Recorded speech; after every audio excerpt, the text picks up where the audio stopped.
Hello and welcome to Connect with Rohan Alwis, coming to you from Satyajit Creations in London. You may remember one of our previous programs where we had a good discussion on promoting UK-Sri Lanka trade. I was talking to Peter Hawkins, who's from the Sri Lanka UK Chamber of Commerce. He had a number of product displays, and one of the products displayed was this Sri Lankan product, carrot sauce, and I have spicy beetroot. They're Sri Lankan products, however, catering to an international audience. So it's not the Sri Lankan ethnic market, but we are looking outside beyond. I am very pleased to introduce to you today and have a discussion with the founder and entrepreneur of Komathy's Kitchen, if not Komathy's Kitchen for the UK market, Mrs. Komathy Hawkins. Komathy, very warm welcome to this program today. Thank you, it's my pleasure. Pleased to have you here. First of all, congratulations for coming up with a new brand for a much larger market under the name, I think it's your own name, but it's Komathy's Kitchen, Sri Lankan sauces with a more fusion flavor, yes, not the traditional Sri Lankan sauces. Before we talk about all these interesting products, tell us a little bit about yourself, Komathy. Okay, just a very short note. I'm from Sri Lanka, but I'm from up north, from Jaffna, and I think a lot of people in the 80s we moved out of the country, so that's why my journey started to this side of the world. So then I got married and then children. So this busy life, and I was missing the home cooking, missing my Amma's cooking.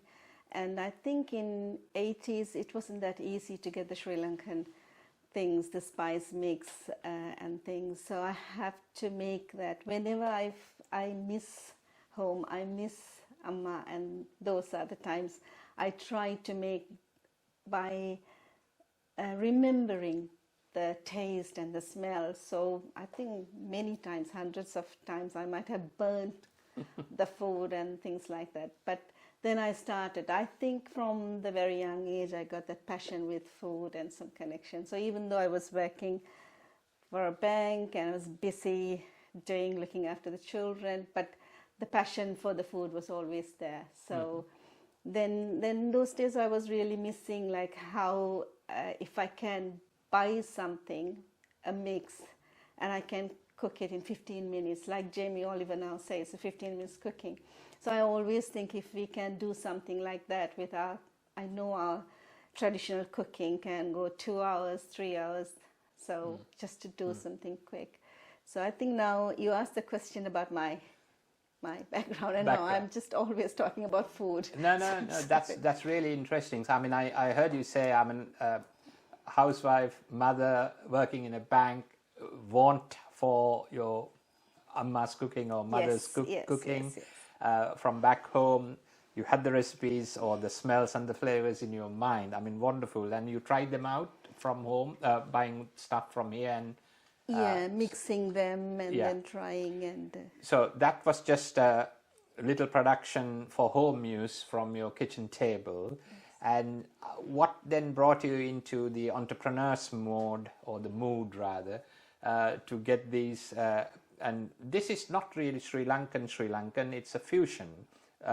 So it's not necessarily the sort of food or the sauces you would find back home in Sri Lanka, wherever, whichever part of Sri Lanka it is. So with that background, Komathy, what brought you to get an inspiration to come up with a fusion food for a more larger market in the UK? Because whenever I see all these sauces, chili sauces and tomato sauces and things like, they got a lot of sugar content in it. So I was thinking, if I bring the vegetables, like for a change, like carrot, beetroot, and then create the sauce with them, so the vegetables are the main ingredient. So it will be healthy, as well as it's a sauce for the children if they wanted to dip their fish fingers or chicken nuggets, anything. But they can, the mothers can think, oh, of course there is some vegetables also going As into well. their plates. So that's the thought of it. So it's sort of a multi-use. It can be used in cooking food as well as a dip. Dip, yeah. So I think that's very important to think outside of the box, because Sri Lankan traditional sauces, that they go into the cooking. But here you have come up with something also which can be used as a dip. Yes. And also I can see this says spicy beetroot and this one says carrot sauce.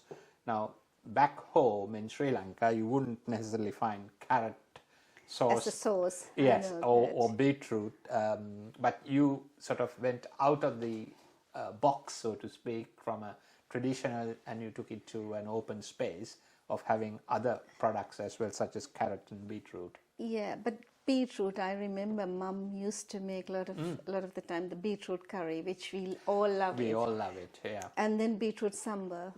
That's also so. Why not Very beetroot good. as the main vegetable, and then add some vinegar, and then make it as a dip or ketchup, beetroot ketchup. So then that's really goes well with even non-veg or vegetarian, of course. So this is this can be had by vegetarians and vegans. Yes, it's vegan friendly. Vegan friendly. There Oh is yes, no- of course. yeah, It so says it's suitable for vegans. Yeah. Now, one of the things we had in our last program where Peter featured the continuity, the uninterrupted supplies. How do you manage that, or how do you propose managing that post-COVID into the future with this type of product? So my cooking passion was, I was doing that, and then this started because when we were in, because I'll come to your question, but we lived in Colombo for 12 months, and then there I was really, every little packet of spices I open, I can feel the freshness, because I think it comes from there, then it's in a shop shelf for, I don't know, 6 months, 10 months, then I'll buy it, I'll put it in a jar, then again 6 months. So whenever I open a bag of spices or fennel seeds, anything, I always tell Peter, smell it, it's so fresh. So that's where we started to think about, when we were in there, we were thinking all the goodness is here. So how about making sauces, because the European taste is a bit different to ours. I do love our authentic food, but it's the same as English, like shepherd's pie, 10, 30 years ago, 50 years ago, they might say they are a bit stodgy, heavy, and now they try to make it a bit lighter and healthier version. They might be using a lot of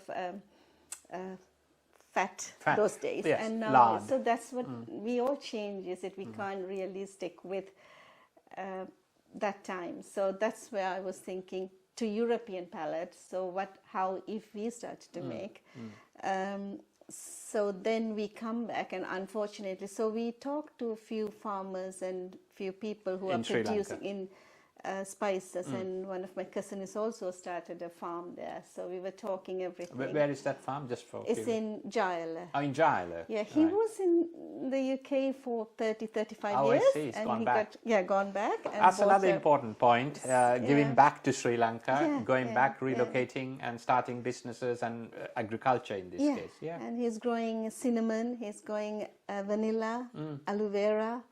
So we got all these connections and come back full of hopes that we can set up like my recipes, and it will be produced over there with the help of farmers' products, and it will be imported here.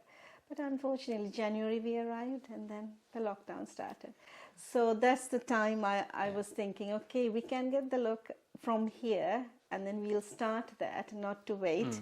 So we started, and this is the products. Very And good. Congratulations. thank you. Yeah. Thank you. Now, very I'm much. sure the post-COVID return to normal will improve worldwide, including Sri Lanka and the UK, very soon as we go along. And I wish you all the very best in your product, and also your courage as a Sri Lankan to produce an internationally acceptable product. I think credit goes to my husband, because without him, he is really Of good course. with all the procedures and everything. So it's Very well done. My very best wishes, and from Satyajit Creations as well. Thank you very much, Komathy. Thank That you. was Komathy Hawkins of Komathy's Kitchen. Thank you. Thank you so much. Thank you for this opportunity. Thank you.